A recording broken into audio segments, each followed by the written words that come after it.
ये पंजाबी गज़ल है जी कि बिट बिट तकदियां अखां थकियां, बिट बिट तकदियां अखां थकियां, गुमियां रावां लभ न सकियां।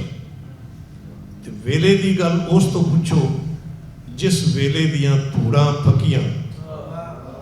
बाहरों पिन्नन टुर चलिया सी, घर दियां हांडियां कुत्तियां लकियां। ये जो पंजाबी ठेठ पंजाबी के हैं जी। बाहरों पिन्नन टुर चलिया सी, घर दियां हांडियां कुत्तियां लकियां। तेरे वादे लारे लप्पे, तेरियां कसमां कच्चियां पक्कियां। ते ओदे ते एतबार न करना, अखां जिस दियां कूरियां कक्कियां। ओदे ते एतबार न करना, अखां जिस दियां कूरियां कक्कियां। चल हुण उत्थे डेरे लाइए जिस डेरे ते मज्जां वकियां। जी पंजाबी एक कल्चर की बात हो रही है।